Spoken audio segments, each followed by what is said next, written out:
Welcome! So welcome to sweet potato and broccoli creamy casserole. This takes about 50 minutes to make. It's creamy, it's indulgent, it tastes like a belly hug. It's great for all the family and great for winter. Really fantastic for sharing. It's vegan and it's easy to make gluten-free as well.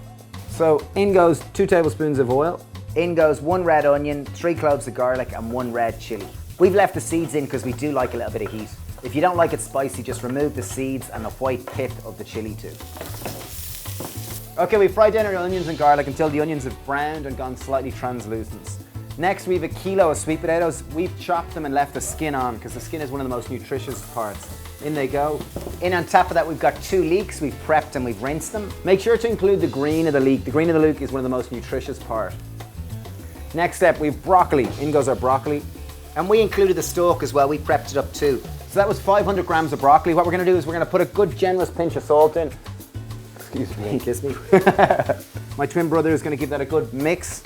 And we're going to sweat our veg, this is called. We're going to put a lid on and allow it to kind of, the salt to release a bit of moisture from the veg and allow the veg to kind of cook slowly in its own sauce. It'll also char in the bottom of the pan and add extra notes of flavour. So we're just going to turn the heat down to medium and put the lid on and leave it sweat for about 10 to 15 minutes until the sweet potatoes cook. Okay, we've kind of sweat the veg for about 15 minutes. Point to note here is there will be a bit of char developing on the bottom. Don't worry, we're going to deglaze that shortly and release the flavour. And really, how you know when you've sweated your veg enough is that the broccoli, the sweet potato is actually soft and cooked through. Okay, nice. Okay, there you are. Okay, so now to start and make our creamy white sauce, also known as a bechamel. We've got a pot on a high heat. We're going to go with 3 tablespoons of oil. We're using olive oil. So we've gone in, first step is we're making our roux. So we've got equal parts fat and starch. So we've got 3 tablespoons of oil, 3 tablespoons of flour. So just a regular white flour. If you're gluten-free, just use a gluten-free flour. And sieving is quite important so you don't get any clumps. Give it a good whisk, just mix that flour and what's happening now is it's starting to clump together. I'm gonna add in a pinch of salt. So we're just gonna go in with a pinch of black pepper. It gives a nice kind of touch of spice to it. And nutmeg also goes really well in creamy white sauces and bechamels. We're going to pinch it out. Okay, so we've cooked that down for a minute. What we're doing is we're trying to cook that raw, uncooked flour note. So once that's ready, we're gonna use oat milk. You could use soy milk or milk of choice. I'm gonna add in 350 ml. What you're gonna do is just stir as that comes up to the heat. And you're going to be stirring that kind of going, this ain't going to work, but as it comes to the boil, the sauce is going to naturally thicken and it hit this really lovely creamy point. So most people think a creamy sauce comes from the cheese that's added to it. This one is vegan, so we've no cheese in it, and it just tastes just as good. It's the starch, it's the flour that's adding the kind of creaminess. One top tip to do is, there is a bit of, you'll see that where the sweet potato is kind of charred to the bottom of the pan, we're going to deglaze it, a fancy name for just putting in a bit of moisture just to remove that lovely flavour that you've developed. So we're just going to scrape that off and just do that throughout the base of the pan. Using our stock, we have our 500 ml of stock. I'm just using a little small amount of that.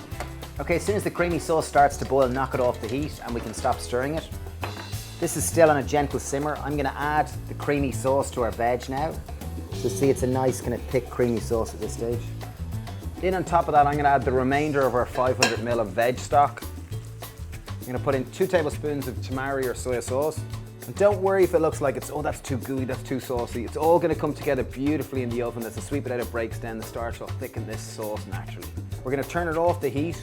As we mentioned earlier, we've preheated our oven to 200 degrees. I'm going to put in 1 tablespoon of oil here. On top of that's 100 grams of breadcrumbs.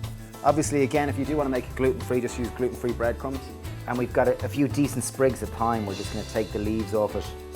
Okay, finally, just to top it off before we put it in the oven, we're going to spread out the breadcrumbs on top. Thyme-infused breadcrumbs.